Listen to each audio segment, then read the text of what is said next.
Couple storylines I did not respond to last night. I didn't want to go down.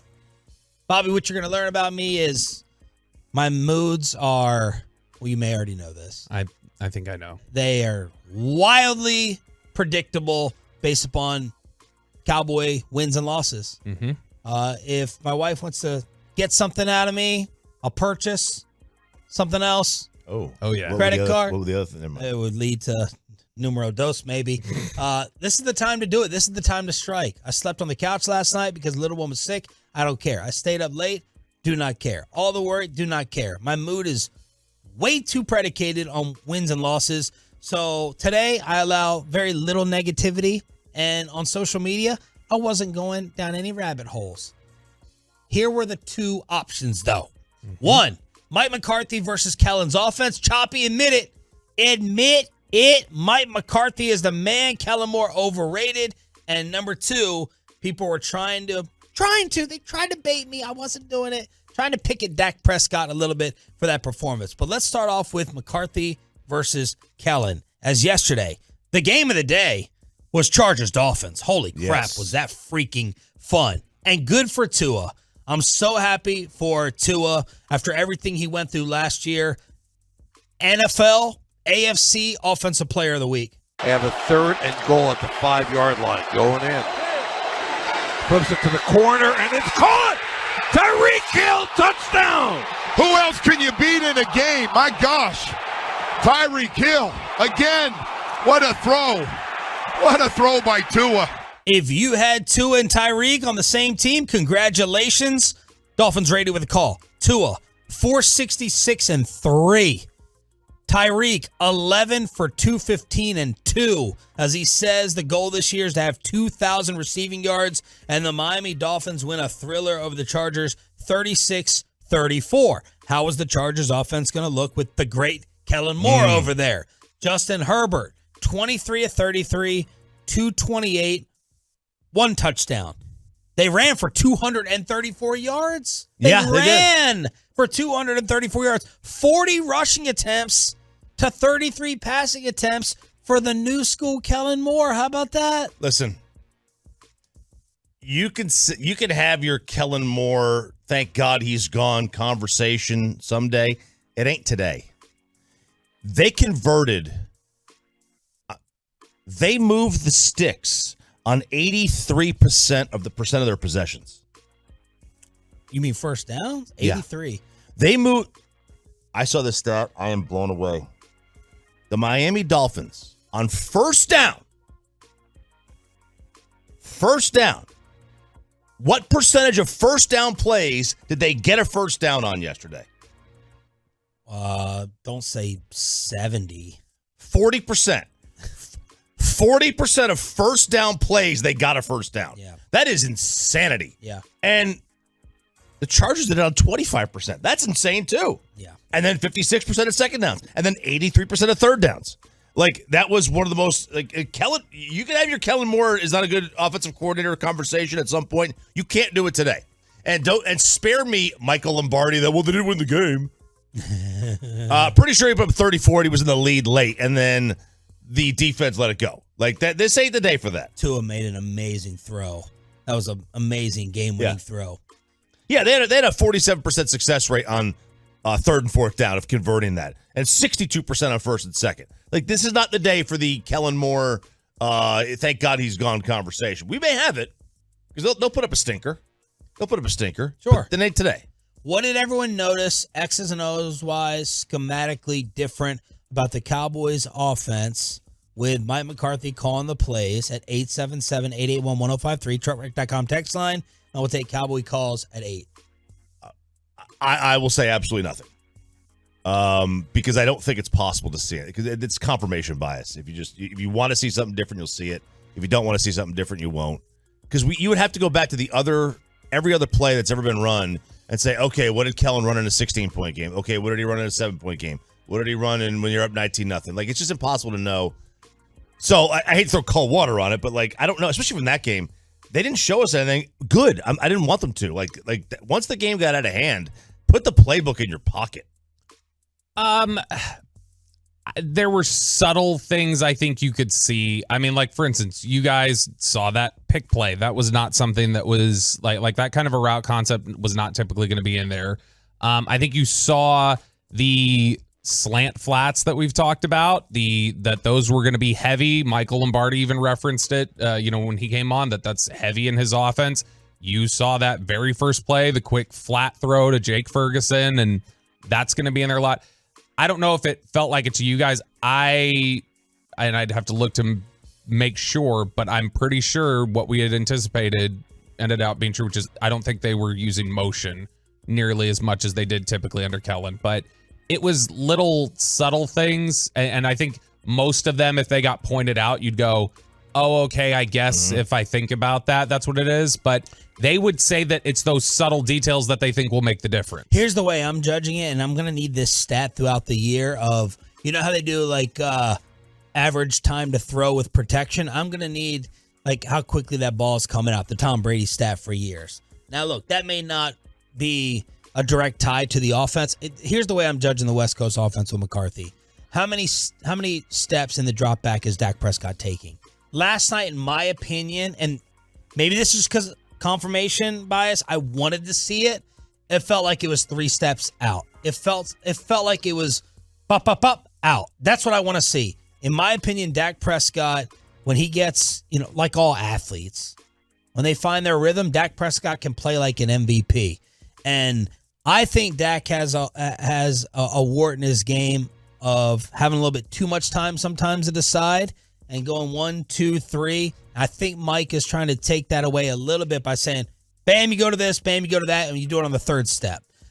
So I would love to compare how many passes are going to be thrown this season when he hits the 3rd step and the 5th step in the drop back. That's what I was looking for, and that's what I felt like I saw. That's why I asked McCarthy on Friday, is the West Coast passing attack beneficial when you're banged up front, right? It's like you've always said about offensive line, Choppy. It's not sacks are not on the line. It's on the quarterback getting the ball out. That's Tom Brady for years. When you're missing Tyler Smith, when you have Odoga go down as really the lone major injury, I don't even know how major it is. Bobby can tell us. He came back. He got poked in the face. When you have Tyron out there on the injury report at left tackle, how much does it help when your quarterback is 1, 2, 3 out? That's what I was looking for. That's what I felt like I saw early signs of. I am going to lessen my interception numbers. Yeah, Dak, so Next Gen Stats already has like the week 1 numbers out. He was the fastest time to throw in the NFL this week. So he was getting the ball out faster than anybody else. 2.37. Beautiful. 2.37. Which that's got to be the concepts, because if you're running slants and flats, the ball's got to come out. Now, what you also have here is, again, I know there were some people who said, no, we're going to take shots down the field. It's like, I don't know, and I know it was raining, but his intended air yards yesterday were also like 6. So he was not really pushing the ball downfield. I saw one for sure. There was the one to Cooks that got the pass interference, but outside of that, I don't remember a ton. He missed the touchdown to Lamb. He overthrew him. He was way too high. And then the one I couldn't figure out to the left sideline to Gallup, that was some intended air yards. I don't know whether Michael took that ball out of bounds or Dak threw it too far left out of bounds. But otherwise, it was rainy. You didn't need to sit there and go deep. Work on your concepts. You had the lead. Run the clock down. Yeah, so like for example, like Bobby said, his intended air yards were like 6. Derek Carr was at 12. So he's obviously not going to be able to get the ball out in the same type of speed. Dak last year, so it was 2.37 seconds this year. Last year for Dak, it was 2.72, which is still pretty quick. That's still pretty fast. Say that again, I'm sorry. Last year? Last year was 2.72. For the year? For the year. 2.72 in this game last night? 2.37. So it's only a half second. Yeah. And that's not a huge difference. It's a difference. It's a difference. But it's like, and look, 2.37 is the fastest from last year. Last year's fastest was Tom Brady at 2.45. Oh. So so again, it's one game. You're going to have games where you're not going to be able to do that. Dak at 2.72, his intended air yards are two yards further downfield. Is that a half second? I mean, I don't know. Like you'd have to figure out exactly where it is. Here's McCarthy on getting back on that headset. I mean, it was good. I think like anything, because of the weather, you had to adjust. And I thought the offensive staff and the communication of players was excellent tonight. I mean, there's always going to be things that, I'm going to want to do better, and that's it's no different tonight. So, we had a couple things, but I thought it was a relatively clean game. I thought, I don't ever want to say conservative. I think you have to be smart in spots there, and I thought Dak did an excellent job commanding that and being smart in the decision making. Particularly because you can see the way the game started there early. After their first drive, the ball. Protecting the football was going to be a big challenge tonight, and I thought Dak and the offense did a really nice job of that. All right, truckrat.com text line, phone calls at 8 o'clock as well. Any differences? McCarthy versus Kellen, as the Chargers put up a lot of points, but they end up losing to Tua and Tyreek in Miami. We all good?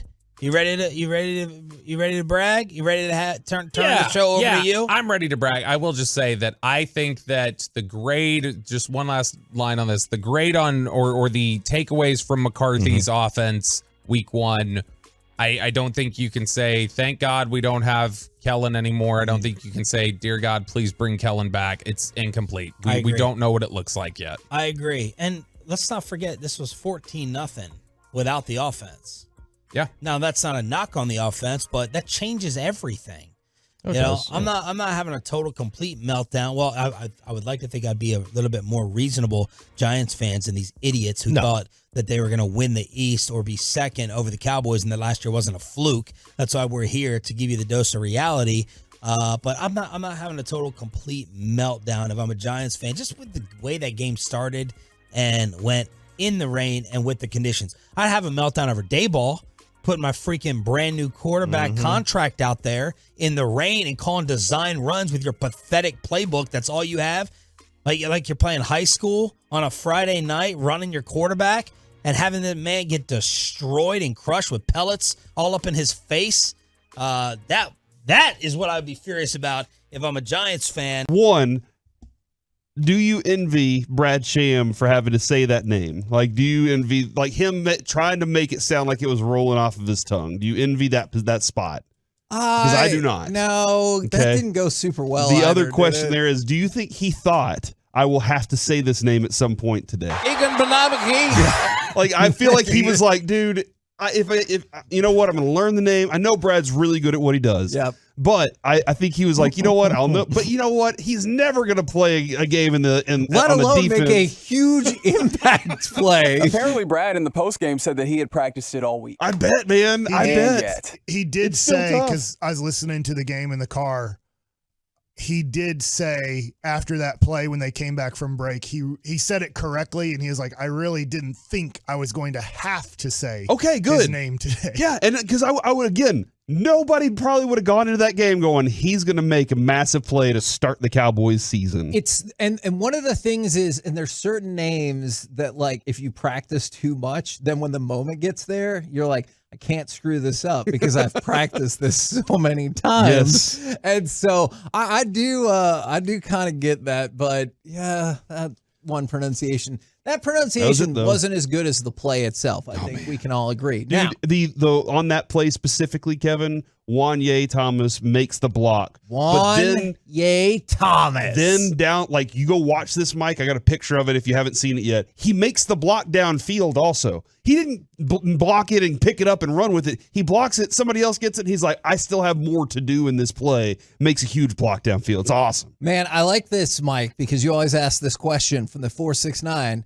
And that, my friends, is how you outswag somebody. It's not defined by just apparel. It's a combination of many things, including attitude. It did feel like, if you had to quantify that, they outswag the Giants. But it is an annual, was attitude. Right on this show, complete overreactions from one game of the season. This will be the greatest defense in Cowboys history. My God.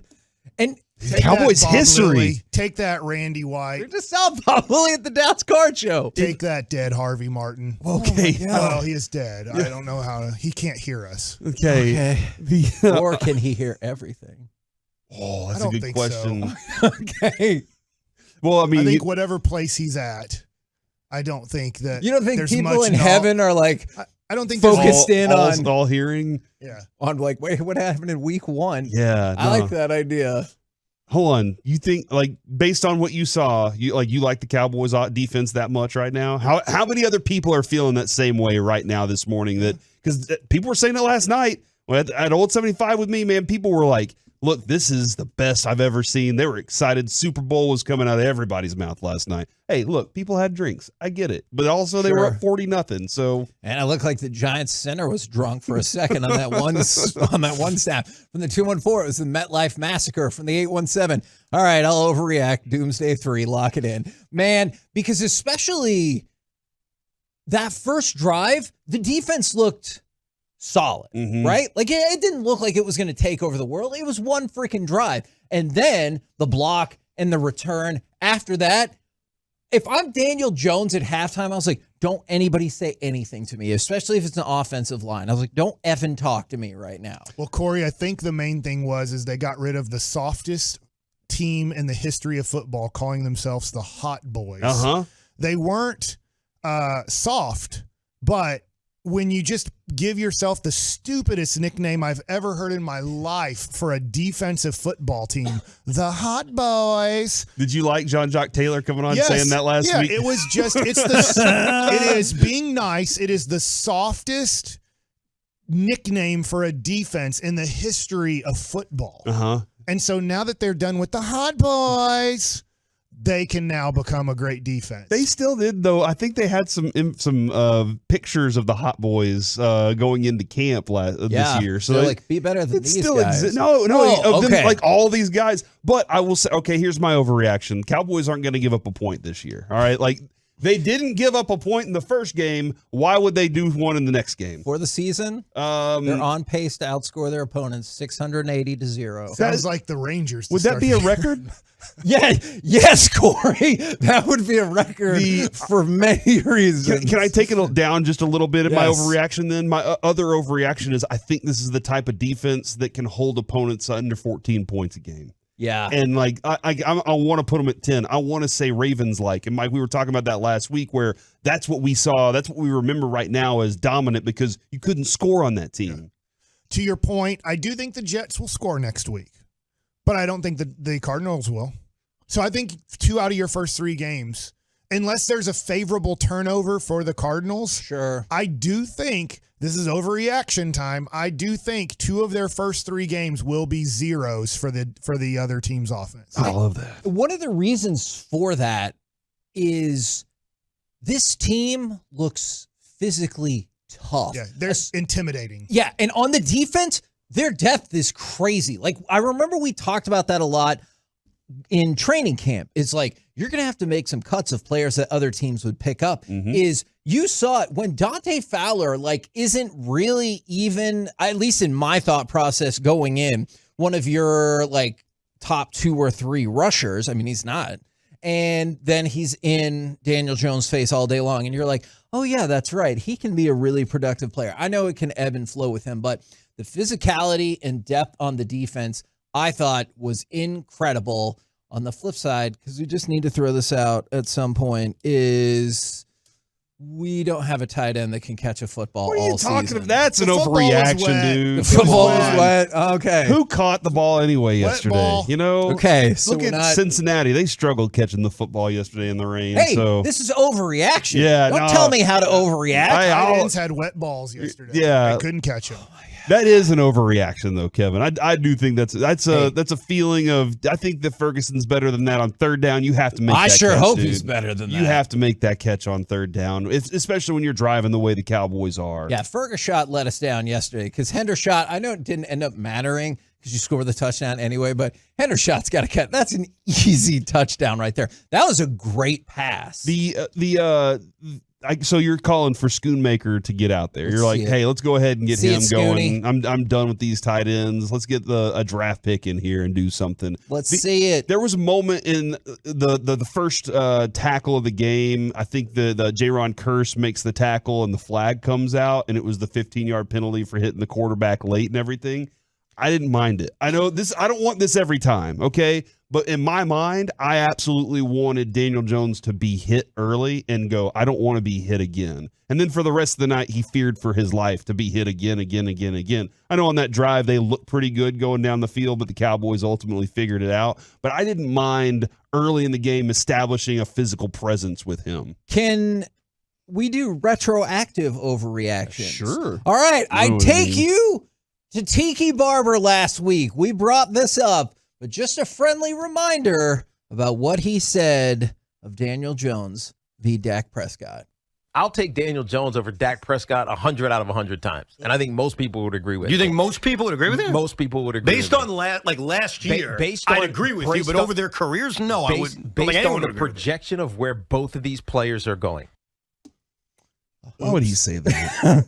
I mean, he's a Giants guy. Yeah. Like there's a belief and hope before the season starts, and he was wrong. I honestly don't think this. I think if you talk to most head coaches or general managers, I think they'd lean towards Dak. You might get, I'm just guessing. Oh, I do. You might get 10 general managers or coaches that go, you know what, I'd rather have Daniel Jones's athletic running ability, so I'll do that. But I think the majority, I think it would be a 2-1 vote for the most part for Dak Prescott. So I don't think that he was correct saying most teams would take Daniel Jones over Dak. I think it would be majority Dak. And it felt like his co-host was going to bail him out there for a second. He was like, but, if you look at last year, I get your point. And I was like, oh, we were so close. Corey, here's my number one overreaction. The biggest shutout of the Giants in Cowboys history that's ever was 35-0 last night. It was 5 points more. It was more. Do you remember the season where they beat them 35-0? I think it was 1995. Didn't Emmett run it for 70 yards to start the game? Or it might have been 80. 1995. And Corey, what happened to the Dallas Cowboys in 1995? They won the Super Bowl. They won the Super Bowl! Barry Switzer was Despite taking Barry guns on Switzer. planes, I think, right? Switzer's bringing his 6 shooters on the plane. That was later, I'm pretty sure. But Michael Irvin's wearing mink coats going to court. There are so many encouraging signs to come out of this game, and before, save it. For the rest of the day, I'll just tell you, save it. If you're like, it's just one game, that's right. This is the entirety of the sample size that we have. Mm-hmm. This actually lends a lot of credibility to the Cowboys preseason mode, too, by the way. They're like, we're not playing nobody. We don't need to play any It's gonna matter. preseason games. Our offense will be fine. On Tuesday, if you were running the power rankings for your website, and we'll power rank the power rankings, is that on Tuesday? Wednesday. Is you would have to put the Cowboys at 1. I get it. It's just Or 1 week. 2. But I hear what you're saying. I wonder if they put San Francisco at 1. But Corey, no. What's the schedule? Man, what are you doing? 40-0, bro. I said I hear what you're saying. 40. I wonder if other places, not me. Kenny Pickett isn't even as good as Daniel Jones. You're number 2 and on the Cowboys after 40-0. That is not what I meant. The Cowboys clearly had the most incredible performance of the weekend. Kevin, I did have that can be disputed. A buddy last night leaned over and he goes, "Hey man, you guys, y'all do the scoregami all the time, right?" Oh my god! And he goes, hey, "Are we at scoregami yet?" And I went and looked, and there have been only four 40-0 games. All right, not to open the season. That's more than I would. But only guessed. 4. But Kevin, if they would have scored another touchdown and not made the extra point, or just decided to just forego the extra point, 46-0 would have been a scoregami last night. So that's what we were shooting for. That's the next game. We need to shoot for a 46-0 game. If our field goal kicker would have made his extra point to start the game, it would have been 41-0. He's never missing again, Mike. I'll tell you overreaction. He'll never miss again. I'll overreact, and this is for another day, not today. I'm wondering, when the games get close, will the field goal kicker be the Rangers bullpen? Surely it can't be that bad, right? Well, remember the Rangers bullpen, we were not worried about the Rangers bullpen after 30 games. Yes, they were faltering a little bit, but it didn't matter because you were scoring so many points. I'm just wondering, after that first extra point. It's only one. And then there was no more pressure the rest of the way. There's pressure in that if you would have missed 3 more kicks, they probably would have had to fire him. But yeah.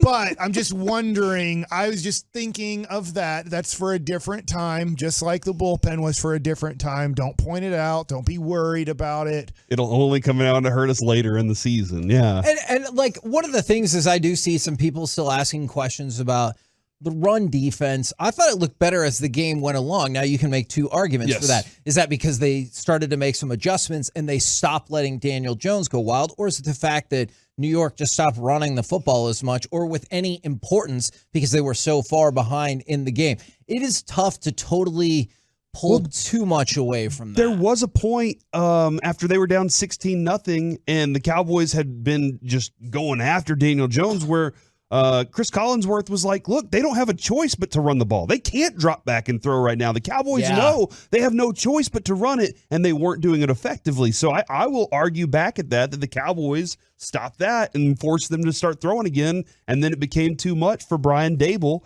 and his football team. That's right. That nickname is gone. For a week. By the way, Cowboys' first team in 24 years to open their season with a shutout of 40-plus points on the road. 24 years in a row. I can't imagine if the Cowboys can keep doing this. And I know not 40-0. Yeah. How intimidating they become. I think that we'll talk about this later because I know we got to go. But the best defenses in the history of the NFL, they've already mentally psyched out the other team before the game starts. And so I do think the Cowboys have the opportunity through this month of September to almost mentally psych out the teams playing the Cowboys later in the year. Like, it kind of reminded me of the Geno Smith, Aaron Donald moment yesterday. Is Geno Smith is like, oh my God, but also because it's Aaron Donald. It's not just somebody coming at you. It's Aaron Donald. So if you can get that mental advantage before the game, I mean, like so many of these games are super close. Any kind of advantage you can get ahead of time is going to be a really big deal. Coming up next, could you tell a difference with McCarthy calling plays, or was the game too out of hand to tell? 877-881-1053. Let's talk about it next right here on 105.3 The Fan. This is the K&C Masterpiece, followed by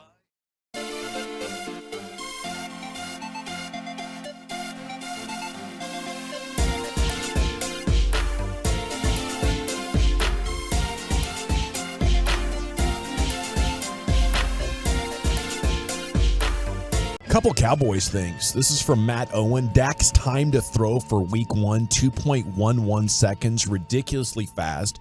His time was 0.21 seconds faster than the next quickest in the league for week 1. So their goal of getting the ball out of his hand quickly was very successful in week number 1 to a pretty ridiculous extent to be a fifth of a second faster. Dak was also a number 1 in adjusted completion percentage differential with 23%. That's the percentage of aimed passes thrown on targets, and there's a fancy adjustments. But I think the bottom line here is that the Dak efficiency was there. The totals were not. So you're looking at it, you're like, well, where's the touchdowns? Where's the yards? You know, is this a sign of disappointment? I just think the volume wasn't there because all the efficiency numbers say he had one of the best 5 games of the week for any quarterback as far as on a per snap basis, Chief. Yeah, I mean, it was bad weather and it was a game that was a blowout, so there wasn't a whole lot that you needed to do. But he had some really, really nice throws. He had some that got away from him a little bit, throwing a little bit high. But overall, I mean, he played what the game asked for. You know, and you could tell that the ball was getting out much quicker, and there was some easy opportunities to get guys the ball. Boom. So I thought a lot of it was solid, but it remains to be seen just how effective for 4 quarters in a game where your offense has to be great. You know, that's when it's going to be really, really fun to evaluate the offense. I just, if you want to talk about Dak's day, I just focus on that first drive of the second half. I think that's what this team is capable of offensively.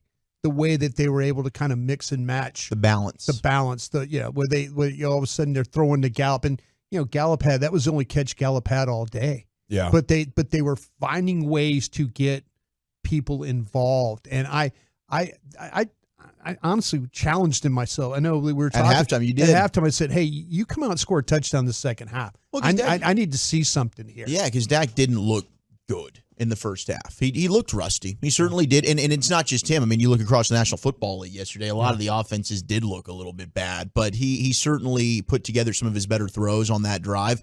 And I think that there were a lot of positives. I mean, we talked about some of the wrinkles and the play calling there, with the bunch formations and the way they were able to get CD open, but also the Brandon Cooks impact, him being able to draw those 2 penalties, right? I mean, that's an element that this team has kind of lacked with his speed down the field, and then the veteran savvy to really get the sell job done on that penalty. Yeah, there's encouraging signs from the offense, but game one, after basically not playing preseason, I think it's stuff to be encouraged by. We'll hope they polish it. Now, we knew they could beat the Giants. Maybe not like that, but they have the Jets coming up. There's a legitimate defense. They have the Patriots coming up, who, other than the first 5 minutes of the game, held the Eagles to 9 points yesterday.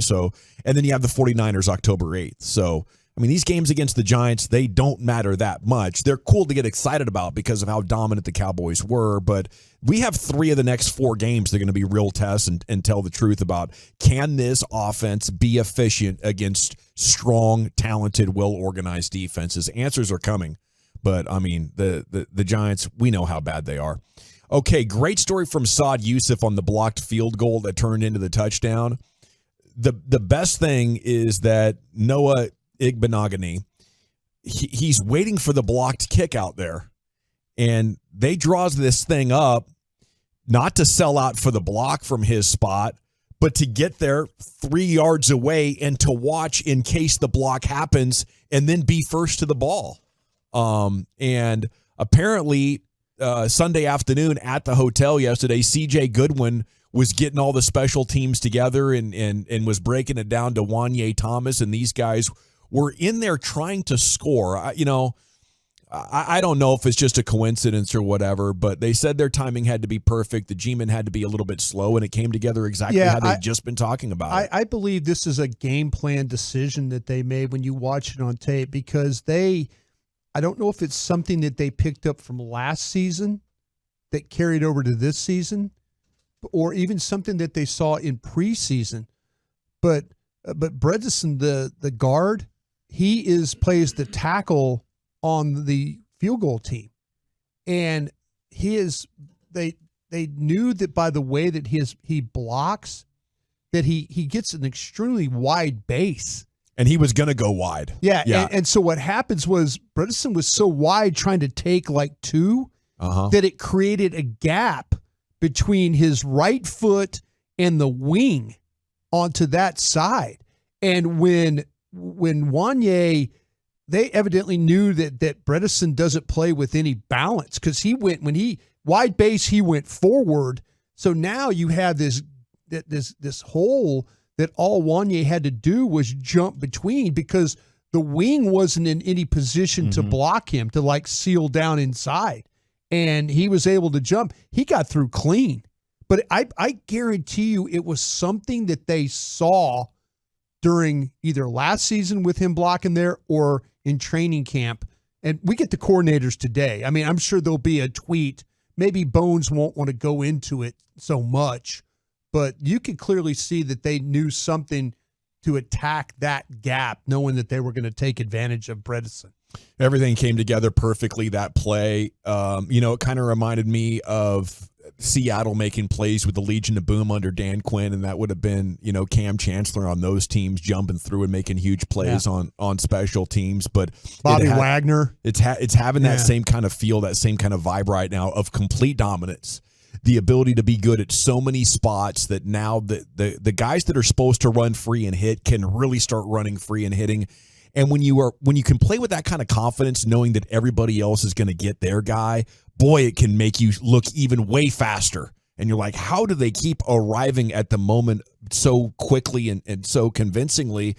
It's because you're good at so many different spots now.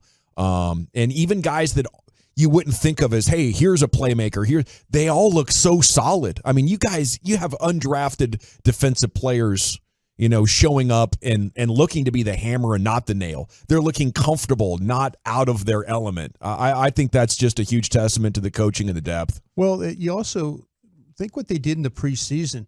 Veteran guys really not playing a lot of snaps.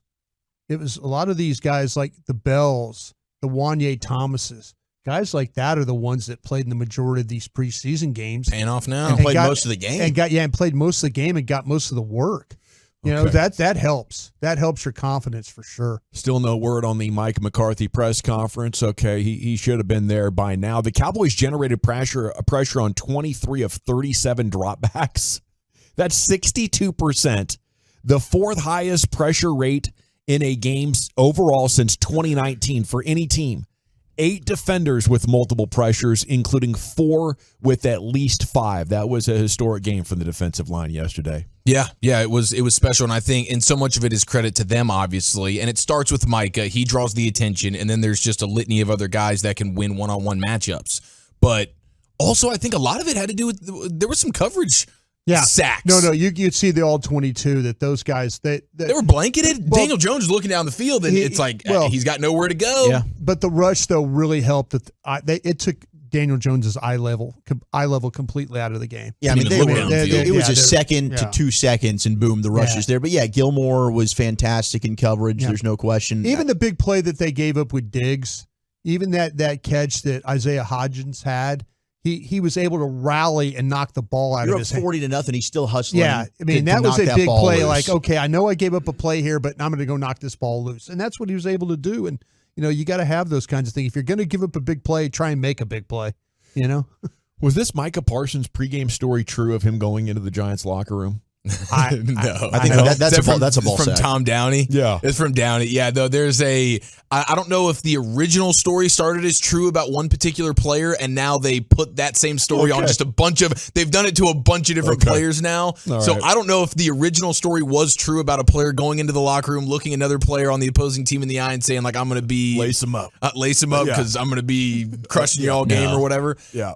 That did not happen yesterday. I still don't know if the original story is true. Was it ever true, or was it fabricated from the start? It sounded like a 1977 Harvey Martin going into the Giants locker room kind of a story. It's something I don't know if you could get away with that today. I don't think that can happen within the last 20 years. You're not allowed to do that. If Micah goes in there and like tries to find Saquon Barkley, they're like buddies kind of a thing. Yeah, maybe. Say hello to him. But usually a player will send somebody into the locker room to go get another player. Yeah, come on out. Yeah, they'll talk to an equipment guy. Hey, could you please go get Saquon? Or he'll text Saquon and say, hey, come outside. I'm outside your locker room. Proud of you for asking the question. Thank you. you. You didn't just lean into it. You didn't run with it. Almost. And we're all now. Well, I mean, this is a ball sack butt crack era, man. It is, man. Thanks for having my back on that one.